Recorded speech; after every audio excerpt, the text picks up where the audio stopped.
Voilà, je suis Rachel Le Baron.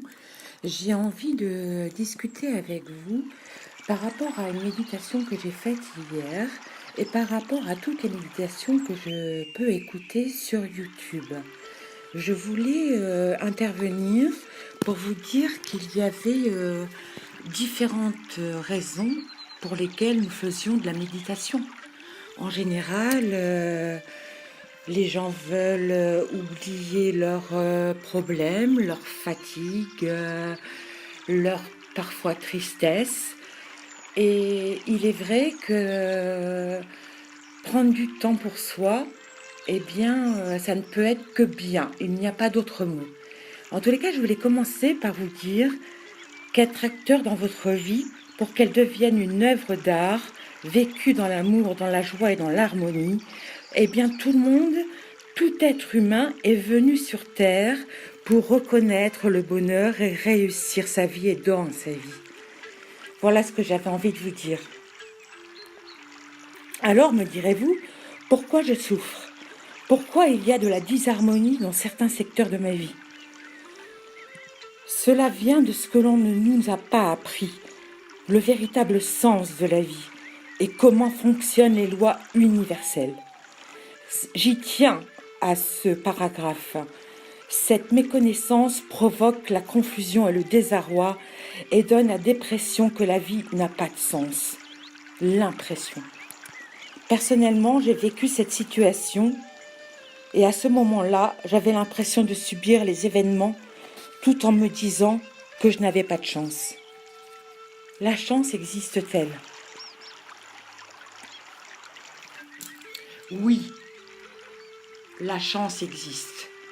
Seulement, il faut la travailler, il faut la faire apparaître, intervenir. Et nous allons aborder maintenant le fait de se libérer des pensées et des sentiments négatifs.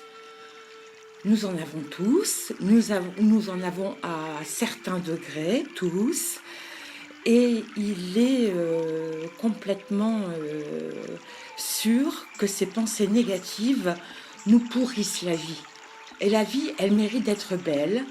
Il y a des hauts et des bas, on ne va pas voir la vie en rose bonbon, mais il y a de quoi façonner les pensées positives, les pensées négatives qui nous mettent dans un gouffre pour nous emprisonner de qui l'on est vraiment.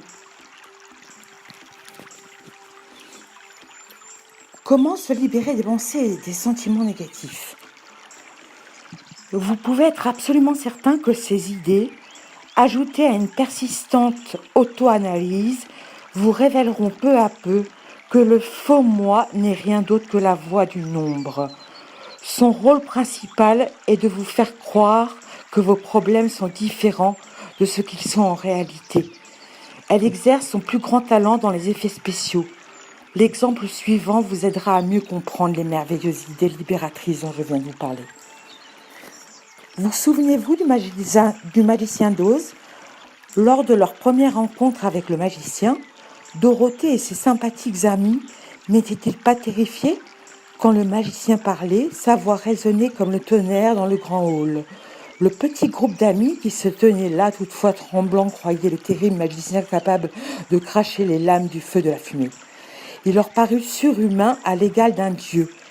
Jusque Toto, le chien de Dorothée, tire un rideau derrière lequel se tenait un étrange petit bonhomme devant une console très élaborée.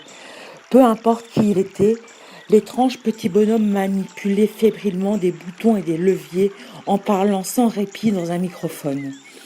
Il pressait un bouton ou tirait une manette et aussitôt flammes et fumées se répandaient dans le grand hall.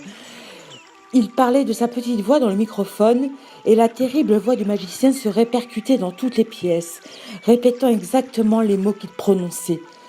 Dorothée comprit que le grand magicien n'était qu'une projection du petit bonhomme dissimulé derrière le rideau. Le petit bonhomme était si concentré sur la performance qu'il ne vit pas qu'on y avait découvert sa supercherie, jusqu'à ce que Dorothée lui dise d'y mettre fin. Et tandis qu'elle se tenait là, scandalisée d'avoir été ainsi bernée, au même moment, elle comprit qu'elle n'avait plus aucune raison d'avoir peur ou d'être bouleversée. Le spectacle était terminé. Cette constatation la libéra. Vous connaîtrez le même soulagement quand vous ouvrirez le rideau mental si désespérément maintenu, fermé par le faux moi. J'espère que cette petite histoire vous a interpellé. En tous les cas, c'était le cas. Et je voulais continuer en vous donnant quelques avis sur lesquels j'ai réfléchi et sur lesquels peut-être trouverez-vous assez banals, mais je trouve qu'on ne répète jamais assez les choses qui vont bien, les choses qui sont positives. On a tous tendance à voir, pas tous tendance, mais pour ceux qui écoutent ce genre de discours comme je le fais aujourd'hui, on a tous tendance à voir le verre à moitié plein qu'à moitié vide. Et pas tout le temps, mais trop de fois. Alors, plaisir de faire plaisir, s'il vous plaît. Offrez des cadeaux aux personnes que vous aimez, sans attendre en retour et avec amour. Et vous recevrez beaucoup de la vie.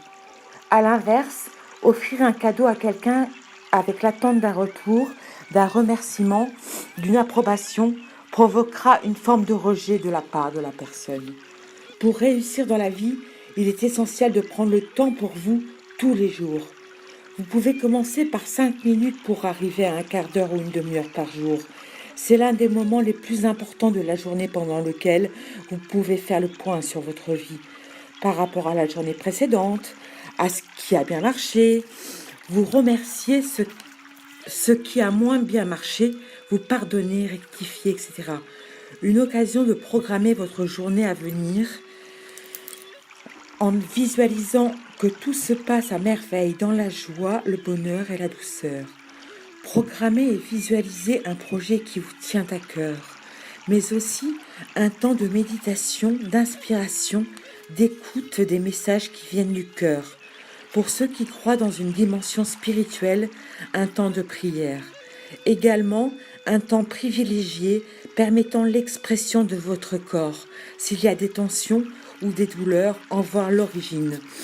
Le temps que vous donnez à l'écoute de votre dimension profonde est la plus belle preuve d'amour envers vous-même et l'une des clés du succès.